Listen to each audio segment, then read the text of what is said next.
বিসমিল্লাহির রহমানির রহিম। রোকেয়া হোমিও হলের পক্ষ থেকে আমি মোহাম্মদ আওরঙ্গজেব উজ্জ্বল সবাইকে সালাম ও শুভেচ্ছা।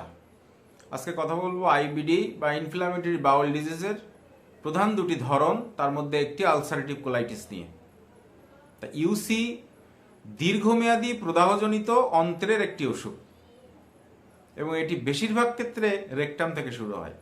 রেকটামের যে আবরণী আছে ভিতরের, যেটাকে মিউকোসা বলে, এইখানে প্রদাহটার উৎপত্তি হয়।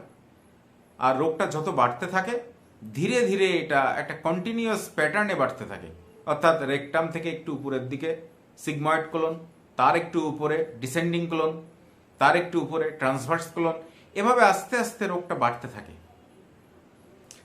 আর আলসারেটিভ কোলাইটিসের ক্ষেত্রে একটা গুরুত্বপূর্ণ বৈশিষ্ট্য, সেটা হলো ধরেন রেকটামে আক্রান্ত হলো, রেকটাম থেকে সিগময়েড কোলন পর্যন্ত আক্রান্ত হলো, এর মধ্যে কোনো জায়গা, কোনো ফাঁকা জায়গা থাকবে না যেখানে রোগটা আক্রান্ত হবে না, মানে পুরো জায়গাটাই আক্রান্ত হবে। এক কথায় কোনো নীরব জায়গার মধ্যে থাকবে না। এটাকে একটা কন্টিনিউয়াস প্যাটার্নে রোগটা বাড়তে থাকে।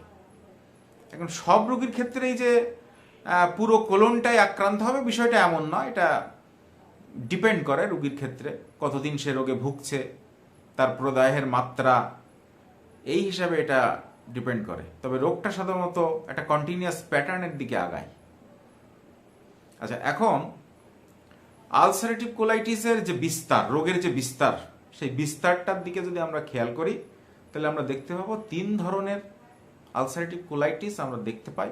প্রথমত আলসারেটিভ প্রক্টাইটিস, যেটা শুধু মলদ্বারে আক্রান্ত হয়, শুধু মলদ্বারে ছড়ায় আর কোথাও ছড়ায় না, তখন আমরা এটাকে বলি আলসারেটিভ প্রক্টাইটিস। আর লেফট সাইডেড কোলাইটিস বলি কখন, যখন রেকটাম থেকে জিনিসটা সিগময়েড কোলন ও ডিসেন্ডিং কোলন পর্যন্ত ছড়ায়, তখন আমরা এটাকে বলছি লেফট সাইডেড কোলাইটিস। আর প্যানকোলাইটিস কখন বলছি? প্যানকোলাইটিস বলছি যখন প্রদাহটা পুরো কোলন জুড়ে হয়, পুরো কোলন জুড়েই ইনফ্লামেশনটা ছড়িয়ে পড়ে, তখন আমরা এটাকে বলছি প্যানকোলাইটিস। তো আমরা একটু কথা বলবো এখন আলসারেটিভ কোলাইটিসের সাধারণ লক্ষণ নিয়ে। সাধারণত এটা রোগ ভোগের কাল, রোগীর কোলনের কতটুকু অংশ আলসারেটিভ কোলাইটিসে আক্রান্ত, এগুলোর উপরে ডিপেন্ড করে লক্ষণগুলো। কিন্তু তারপরেও কিছু সাধারণ লক্ষণ আছে, যেমন রক্ত মিশ্রিত ডায়রিয়া, ঘন ঘন ডায়রিয়া হবে এবং তার সাথে ব্লাড আসবে। আর বারবার পায়খানায় যাওয়ার একটা বেগ, একটা আর্জিং সবসময় থাকবে। পেট কখনোই পরিষ্কার হবে না, পায়খানাটা কখনোই পরিষ্কার হবে না, বারবার পায়খানা যাওয়ার একটা চাপ থাকবে। পেটের মাঝ বরাবর ব্যথা করতে পারে, যেটা আমরা ক্রাম্পিং পেইন বলি, মানে মোচড়ানো ব্যথা, এরকম ব্যথা অনুভব হতে পারে। এবং পায়খানার সাথে কিছুটা শ্লেষ্মা থাকতে পারে, যেটা মিউকাস সেক্রেশন থাকতে পারে। আর একটা বিষয়, ক্লান্তি, দুর্বলতা। বিশেষ করে পায়খানা করে আসার পরে প্রচুর দুর্বলতা অনুভব করবে রোগীরা, ক্লান্তি অনুভব করবে, সারাদিন কোনো কাজে তাদের এনার্জি থাকবে না, দুর্বলতা থাকবে। আর খুব দ্রুত ওজন কমে যাবে, ক্ষুধামন্দা দেখা দেবে।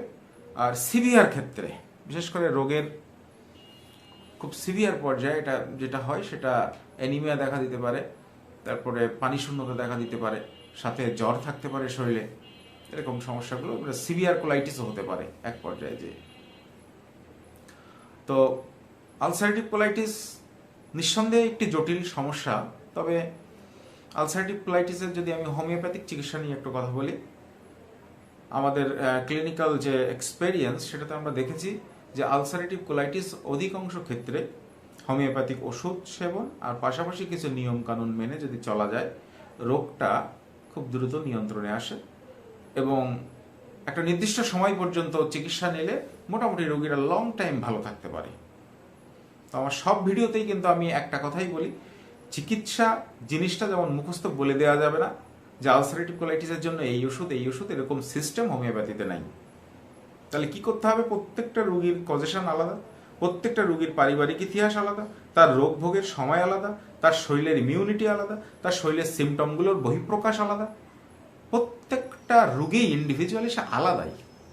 এই কারণে প্রত্যেকটা রোগীর ক্ষেত্রে সুন্দর করে রোগীলিপি প্রস্তুত করতে হবে। তার ক্ষেত্রে কোন ওষুধ আসতে পারে সেটা নিয়ে চিন্তাভাবনার একটা বিষয় আছে।